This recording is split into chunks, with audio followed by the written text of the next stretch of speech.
Hey y'all, welcome to the classroom. We're gonna go in and talk about school closure announcement number two. Last week was spring break, so I didn't really announce anything for you guys. So I have this week, Monday through Sunday, what you have to do, and what we're going to do in language arts class specifically.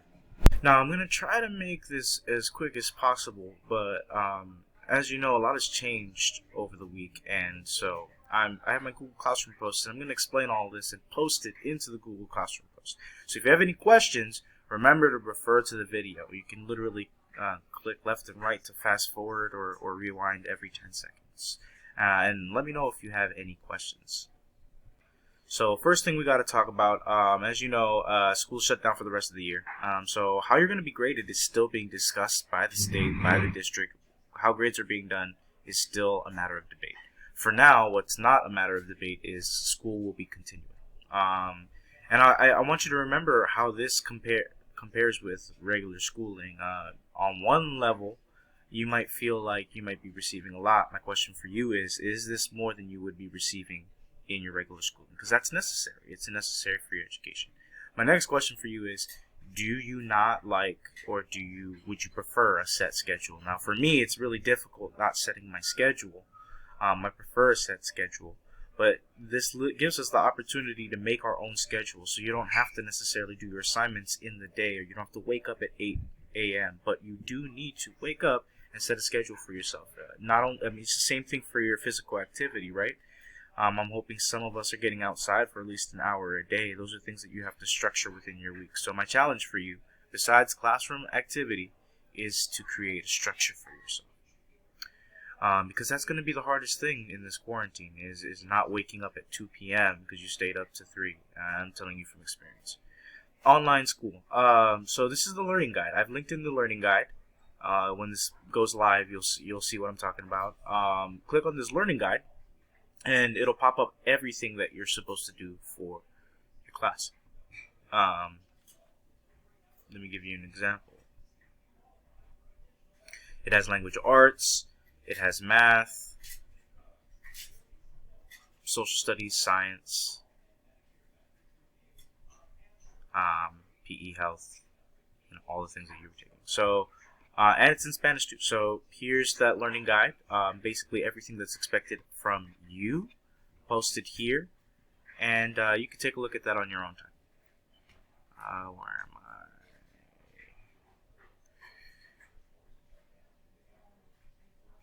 Total assignments in language arts.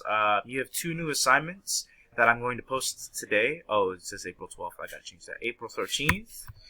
And I'm gonna explain those 2 assignments in a second at the end of towards the end of this video. So if you want to skip to the new assignments because you've already done the other assignments, that's fine.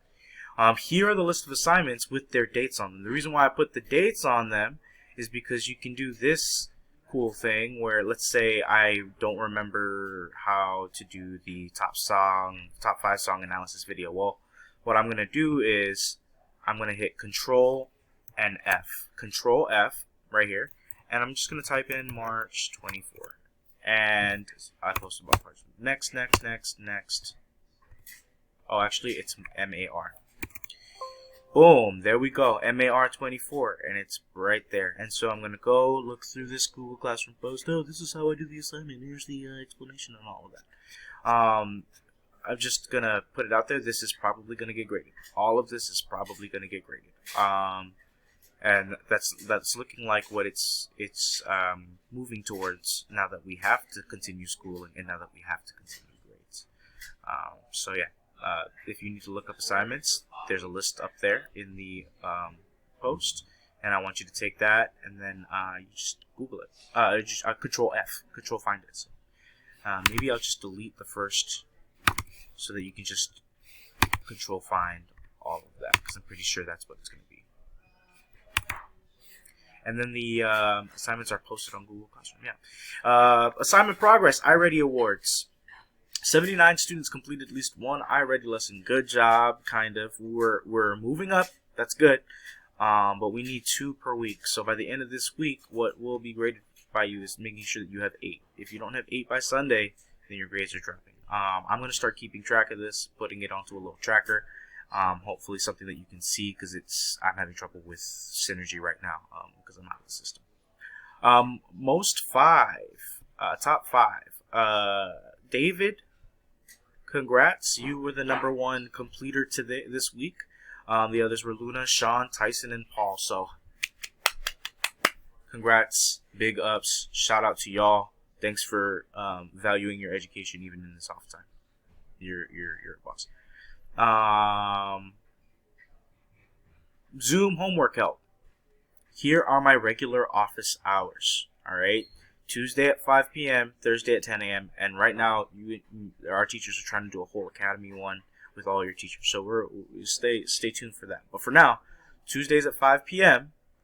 and Thursdays at 10 a.m. All you got to do is go to Google Classroom at that time, click that link, put in that password, and you'll be good to go. All right. Let's get into these assignments.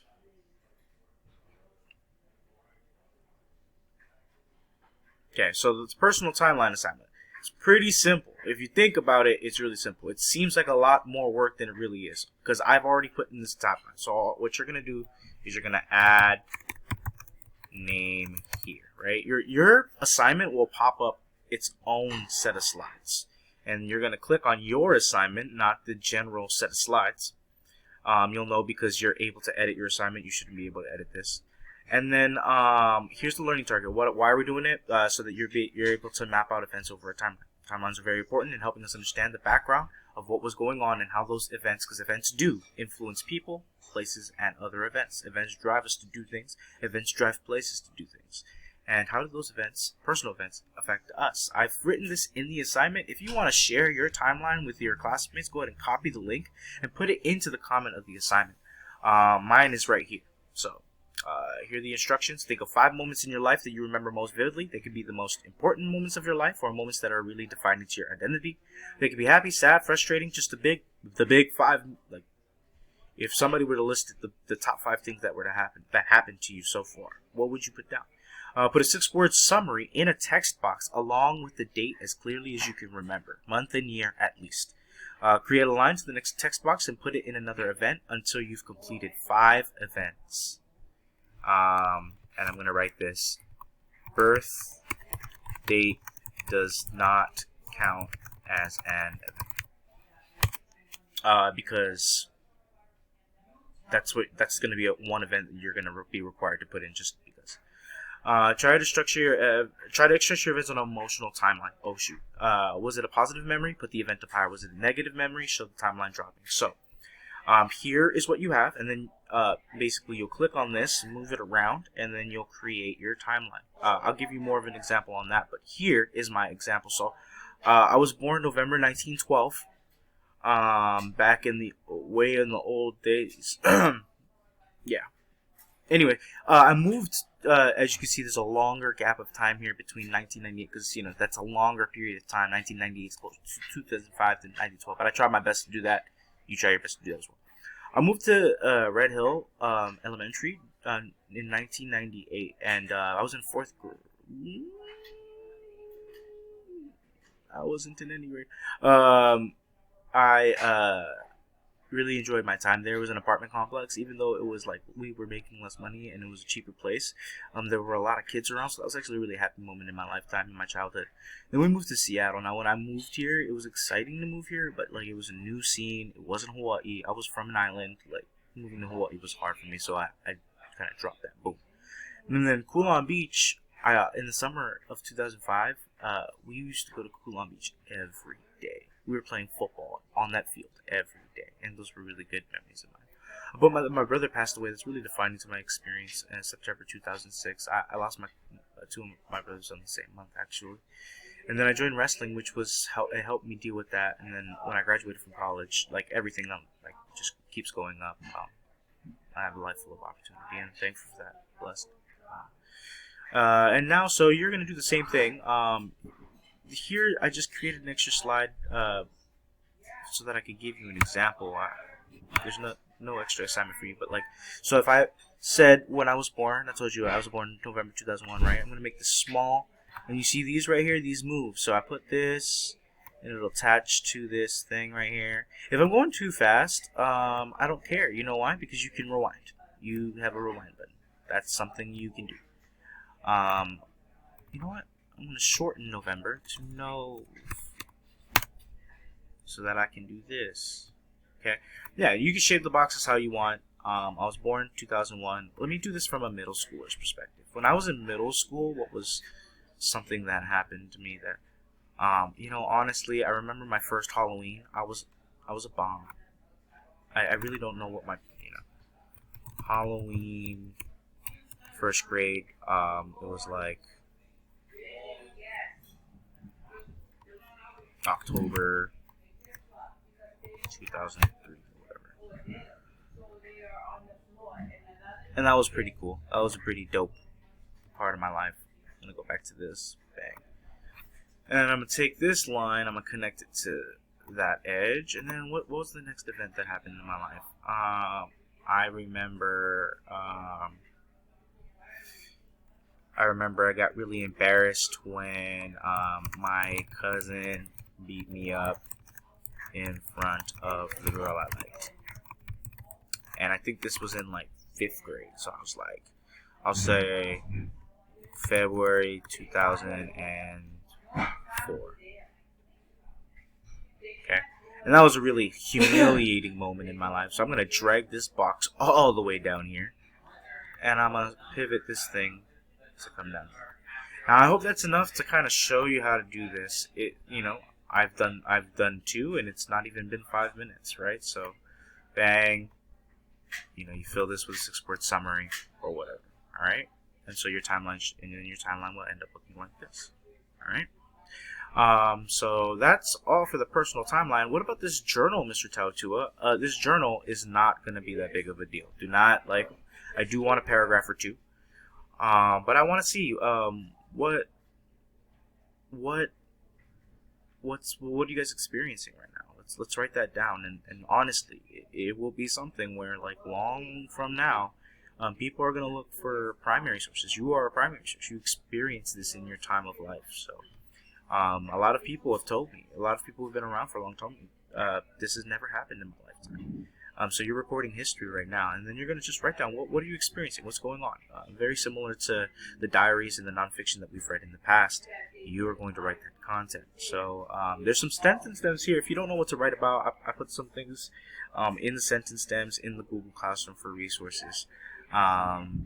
Here's some sentence starters that you can use. It's linked in there, and you should be able to see. Tell me if you can. Tell me if there's anything you can't see in any of these assignments. Lastly, before I close off, you have my Zoom hours. Here's my YouTube page. If you missed anything, here are the announcements from. I'll be posting the announcements on this thing anyways. I'm getting used to this. If any of you know how to do the video recording stuff, please let me know, because I really struggle with all of it. And then the Twitch, Mr. Tautua, add me. Monday morning Minecrafts, Overwatch Wednesdays, Brawlhalla tournaments Tuesdays. Whatever you want to do, let's get it. I want to make sure that we are staying educationally active, but also staying physically active, and also keeping ourselves busy during this time. I know that a lot of us are staying home. So if there's a game you play, let's play. Let's get online. Let's create a class.